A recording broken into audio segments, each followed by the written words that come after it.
छठ की रौनक चारों तरफ देखने को मिल रही है। इस वक्त मैं नोएडा में मौजूद हूँ, लेकिन न्यूज 18 पर आप बिहार, यूपी, दिल्ली सभी जगहों से तस्वीरें देख पाएंगे कि किस तरह की रौनक छठ की छठा हर तरफ बिखरी हुई है। माँ छठी मैया को प्रसन्न करने के लिए, सूर्य देवता को प्रसन्न करने के लिए कैसे लोग इस वक्त घाटों पर उमड़े हुए हैं और घाटों पर क्या रौनक देखने को मिल रही है, क्या तैयारी की गई है। तस्वीरें एक एक कर मैं आपको दिखाऊंगी आपके टीवी स्क्रीन पर। सबसे पहले मैं आपको दिखा रही हूँ ये 5 तस्वीरें, अलग अलग शहरों की तस्वीर, जहाँ पर अब वाराणसी, पटना और साथ ही प्रयागराज से अलग अलग जगहों से तस्वीरें आप देख पा रहे हैं, जहाँ पर छठ महापर्व की रौनक आपको छठ की छठा घाटों पर नजर आ रही होगी। ये तस्वीरें आपके सामने हैं जो आप देख रहे हैं। छठ महापर्व जो कि प्रकृति की उपासना का महापर्व है, इस वक्त पूरे देश में 6 सहयोगियों के पास लिए चलते हैं। इस वक्त हमारे साथ संकेत जुड़ चुके हैं, लखनऊ से हमारे साथ मौजूद है सतीश दुबे, प्रयागराज से हमारे साथ मौजूद है, वाराणसी से उपेंद्र द्विवेदी हमारे साथ होंगे, गोरखपुर घाट से हमारे साथ राम गोपाल द्विवेदी हैं। हर जगह छठ की छठा देखते ही बन रही है। तैयारियां महीनों भर पहले से शुरू हो जाती है, इंतजार साल भर का होता है, वो इंतजार की घड़ियां खत्म हो गई है। अस्ताचलगामी सूर्य यानी कि डूबते हुए सूर्य को अर्घ दिया। तरफ की तस्वीरें हैं कि कितनी भीड़ है। मैं घाट की तरफ, इमारतें हैं वहाँ पर भी इमारतों के बीच छठ किस तरह से मनाया जा रहा है, छठी मैया का स्वागत कैसे किया जा रहा है। ये नोएडा गौर सिटी 1 की ये तस्वीर है, लेक व्यू, जहाँ पर इंतजाम पूरे किए गए हैं और यहाँ पर इस वक्त कम से कम 2000 से 3000 लोगों की मौजूदगी है। 200 लोगों ने रजिस्ट्रेशन कराया है, यानी कि 200 परिवारों ने रजिस्ट्रेशन करवाया है। बाकायदा यहाँ पर रजिस्ट्रेशन करवाया जाता है, क्योंकि न सिर्फ यहाँ आसपास की सोसाइटी के लोग, बल्कि इंतजाम इतने अच्छे होते हैं कि अगल बगल के भी लोग आ जाते हैं, दूसरी कॉलोनीज के लोग भी आते हैं, उनके लिए भी पूरे इंतजाम किए गए हैं।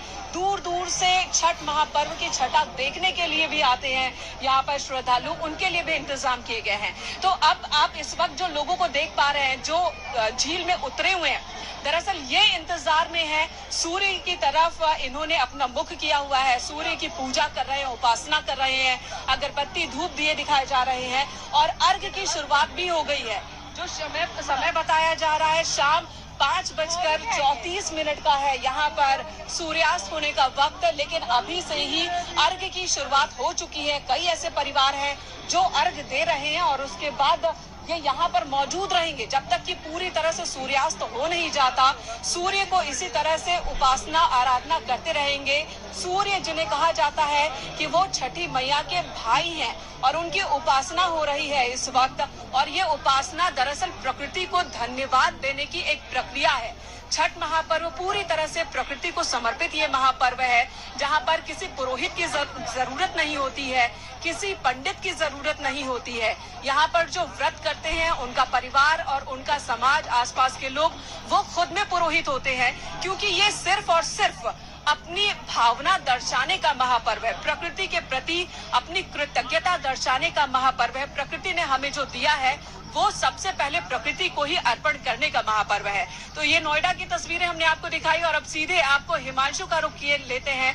हिमांशु भी नोएडा स्टेडियम से हमारे साथ मौजूद हैं। हिमांशु, आपके पास आती हूँ, आप दिखाइए कि वहाँ पर किस तरह से तैयारी की गई है छठ महापर्व की, कितनी बड़ी तादाद में। ऐसा लग रहा है मानो कि नोएडा हो या कोई भी महानगर हो, वो बिहार बन गया है, वो पूर्वांचल बन गया है। पूरी तरह से बिहार और बिहार की संस्कृति सिमट आई है हर तरफ।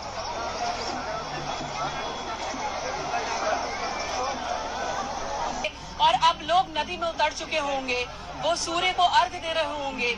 ये तस्वीर भी दिखाइए जो अपने आप में बहुत अद्भुत है कि जहां पर अस्त होते सूर्य को अर्घ दिया जा रहा है।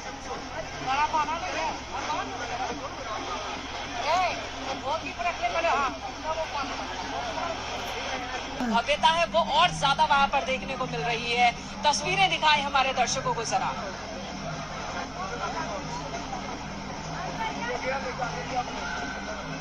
ये घाट बताऊंगी कि अब देखिए जिन परिवारों ने अर्घ दे दिया है वो अब अपने दौरों को बांध रहे हैं। ये घर की ओर जाएंगे और उसके बाद कल सुबह फिर आएंगे और उगते हुए सूर्य को अर्घ देंगे और जिसके साथ 4 दिनों का ये महापर्व संपन्न होगा। तो यहाँ पर नोएडा की तस्वीर हम आपको दिखा रहे हैं। वाराणसी की तस्वीरों को दिखाने के लिए रुख उपेंद्र का करेंगे। उससे पहले ये बताइएगा क्या मांगा सबों के लिए सुख समृद्धि स्वास्थ्य यही माँ से मांगा है। तो मैया से यही मांगा गया, सर्वे भंतु सुखिना सर्वे संतु निरामया। कुछ इसी उद्देश्य के साथ छठ महापर्व संपन्न होता है, छठ महापर्व किया जाता है, क्योंकि इसमें कामना ही यही होती है, अपने अपने परिवार के साथ ही समाज की कुशलता की कामना की जाती है। तो छठ महापर्व कुछ ऐसा ही महापर्व है। रुख कर लेते हैं इस वक्त वाराणसी का। उपेंद्र हमारे साथ मौजूद है। उपेंद्र, वहाँ की तस्वीरें दिखाइए, वहाँ दर्शकों को दिखा दूं कि यहाँ पर देखिए डूबते हुए सूर्य का अब इंतजार हो रहा है, अस्ताचलगामी सूर्य का इंतजार हो रहा है, और अपने अपने हाथों में प्रसाद के सूप को लेकर ये भास्कर की आराधना कर रहे हैं, सूर्य की आराधना कर रहे हैं, उपासना कर रहे हैं। जो उद्देश्य जो इस उपासना के पीछे का होता है वो यही होता है कि सभी लोगों ने सुना डिप्टी सीएम ब्रजेश पाठक, जितने भी लोग श्रद्धालु हैं सबके कष्टों का नाश हो, सुखों का वास हो, सुख संपत्ति वैभव सबके घरों में आए, ऐसी मैं छठ माई से कामना करता हूँ।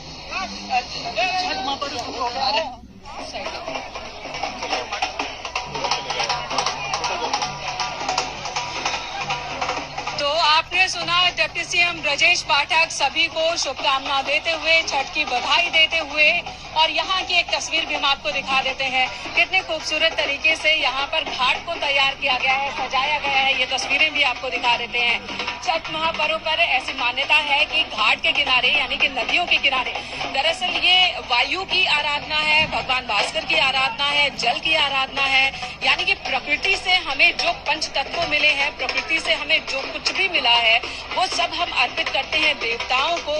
और ये सीधी तस्वीरें रामगोपाल के पास हम आपको लिए चलते हैं। रामगोपाल हमारे सहयोगी गोरखपुर से इस वक्त हमारे साथ मौजूद हैं। रामगोपाल, आपके पास आती हूँ। अब तो सूर्य को अर्घ देने की शुरुआत हो गई होगी वहाँ पर।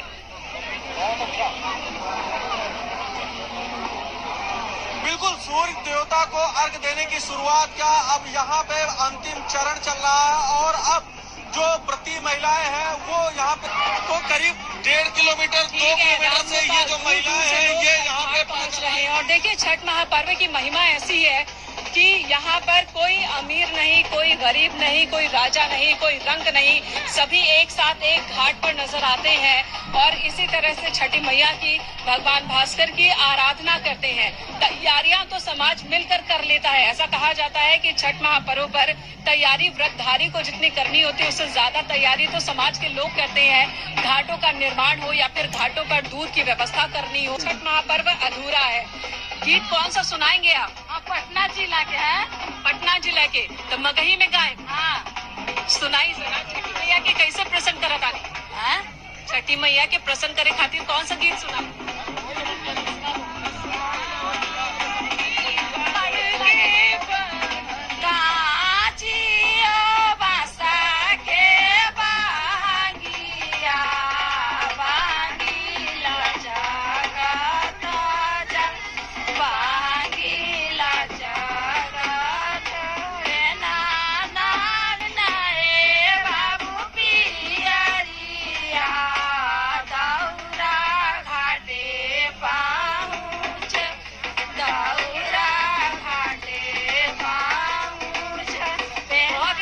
बहुत ही सुंदर।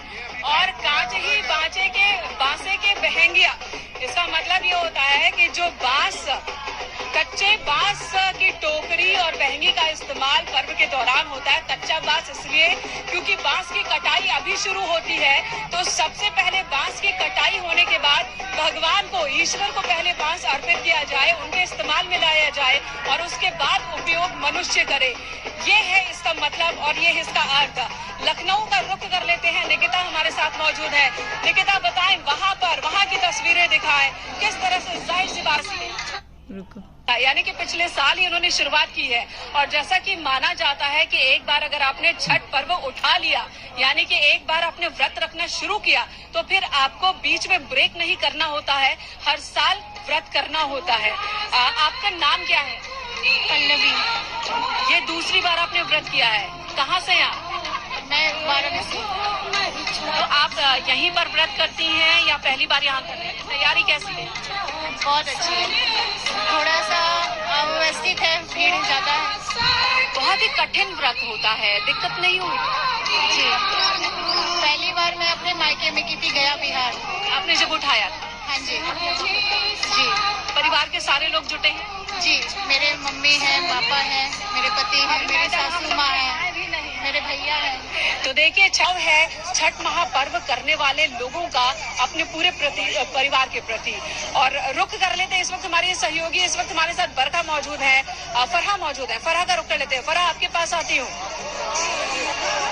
में जिन फलों का इस्तेमाल हुआ है, केला के अलावा आपको जो चीज नजर आ रही होगी, ये गागर नींबू है और साथ ही गन्ने का इस्तेमाल होता है। ठेकुआ बनाया जाता है, वो ठेकुआ भी बिल्कुल शुद्ध रूप से घर पे बनाया जाता है। गेहूं घर पर लाकर धोकर पिसवा कर, और उसके बाद ठेकुआ जिसमें गुड़ का इस्तेमाल होता है। गुड़ का इस्तेमाल भी इसलिए होता है क्योंकि गन्ने की फसल भी अभी ही कटती है और उसके बाद इससे पहले कि गुड़ बनाने का काम शुरू हो, मनुष्य उसका इस्तेमाल करे, पहले देवता को, ईश्वर को अर्पण करने के लिए इस तरह से तैयार किया जाता है। और इसमें नए धान की जो फसल तैयार, परिवार वाले आपको नजर आ रहे होंगे और उनके अड़ोस पड़ोस के लोग जिन्हें नहीं पता है कि छठ महापर्व क्या है, जिनके घर में ये पर्व नहीं मनाया जाता, उनकी भी बहुत ज्यादा जिज्ञासा होती है इस पर्व को जानने और समझने में। और यही वजह है कि बड़ी संख्या में लोग ये देखने के लिए आते हैं कि आखिर इस पर्व को किस तरह से मनाया जाता है। और यहाँ पर मेले सा माहौल आपको नोएडा में नजर आ रहा होगा, गौर सिटी में, ग्रेटर नोएडा में नजर आ रहा होगा। और ऐसा लग रहा होगा जैसे कि पूर्वांचल पूरा सिमट आया है। यहाँ पर बिहार के लोग हों, यूपी के लोग हों, झारखंड से भी लोग हैं, वो भी यहाँ पर मौजूद है। नेपाल के तराई क्षेत्रों में भी वैदिक काल से ऐसा ऋग्वेद में इस तरह की व्याख्या है कि भगवान भास्कर की आराधना वैदिक काल से हो रही है और